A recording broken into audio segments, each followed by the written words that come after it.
আমি ইউনূসকে আহ্বান করি, আসেন না আমার সাথে নির্বাচন করেন, যে কোনো কনস্টিটুয়েন্সিতে আসেন, দেখি কে জিতে, কাকে জনগণ ভোট দেয়। আজকে নির্বাচন দিয়েছে, কেন আওয়ামী লীগ নির্বাচন করতে পারবে না? কেন আওয়ামী লীগে ভোট দিতে পারবে না?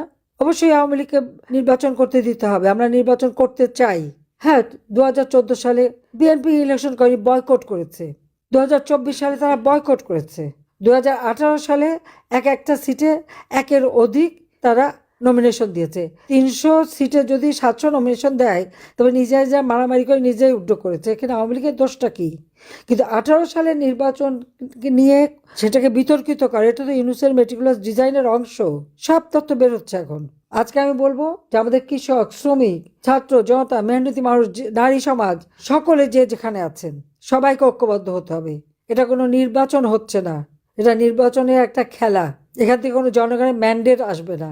নির্বাচন নামে একটা প্রহসন হচ্ছে, যেখানে আওয়ামী লীগ অংশগ্রহণ করতে পারে না, সেটাখানে আবার নির্বাচন কিসের? অন্তত 50% ভোটারের আমরা আমাদের পক্ষে। আজকে আমাদের নির্বাচন করতে দেবে না কেন? আমি ইউনূসকে আহ্বান করি, আসেন না আমার সাথে নির্বাচন করেন, যে কোনো কনস্টিটুয়েন্সিতে আসেন, দেখি কে জিতে, কাকে জনগণ ভোট দেয়। তখন না বুঝতে পারবো। সেটা তো করতে পারবে না, সে সাহস নাই।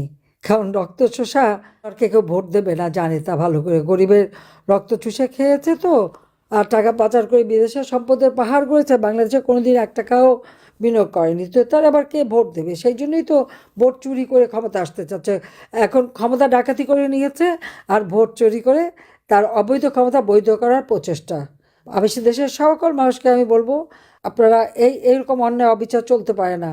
অবশ্যই যারা আপনাদের পরিবারের উপর হামলা করেছে, আপনাদের উপর নির্যাতন করেছে, একদিন তার বিচার হবে। শুধু নাম ঠিকানাগুলি রেখে দেন, সব নাম ঠিকানাগুলি রেখে দেন, ভুলবেন না। এটার জন্য মনে থাকে আওয়ামী লীগের আবার নিয়ম আছে। আওয়ামী লীগ খুব উদার, যত মায়ের খাক গুতা খাক আবার ভুলে যায়। 2001-এ বিএনপির হাতে নির্যাতিত হয়ে পরে তো আর কেউ কোনো কিছু বলেনি, এবার আর ছাড়া নাই। ইনশাল্লাহ দিন ফিরে আসবে, বাংলাদেশের জয় একদিন হবেই, জনগণের জয় হবে। অবৈধভাবে ক্ষমতা দখলকারী ইউনূস, সে কিভাবে আওয়ামী লীগকে ব্যান করে? তার কি অধিকার আছে? তাকে আমি প্রশ্ন করি যে সে কি জনগণের ম্যান্ডেট নিয়ে ক্ষমতা এসেছে, জনগণের ভোটে ক্ষমতা এসেছে? তা তো নয়। আর তারপরে আওয়ামী লীগকে ব্যান করে। তার কি কোনো অধিকার আছে আওয়ামী লীগকে ব্যান করার? তার কি কোনো অধিকার আছে যে আওয়ামী লীগের কেউ ভোট দিতে পারবে না বা নির্বাচনে অংশগ্রহণ করতে পারবে না? কেন পারবে না? সেটাই আমার প্রশ্ন।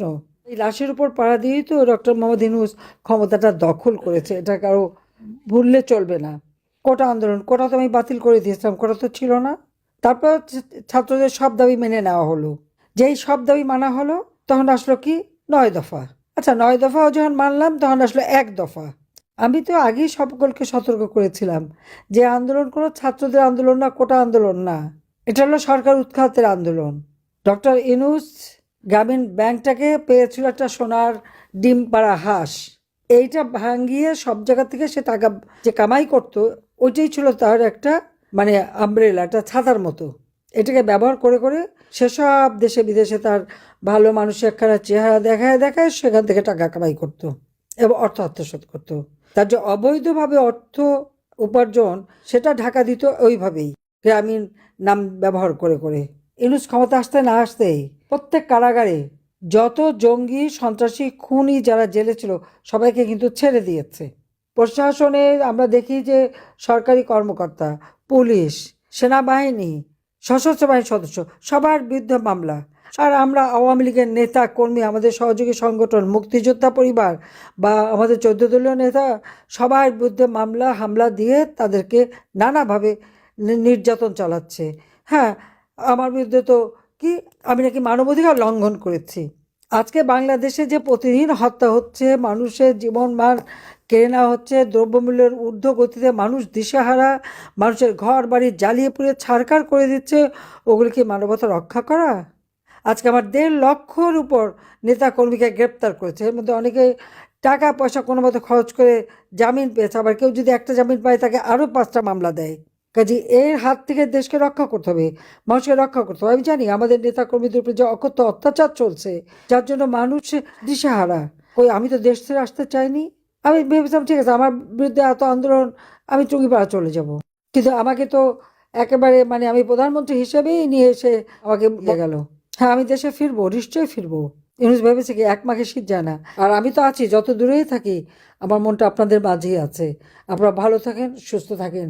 দেখা হবে খুব শীঘ্রই। খোদা হাফেজ। জয় বাংলা, জয় বঙ্গবন্ধু। বাংলাদেশ চিরজীবী হোক।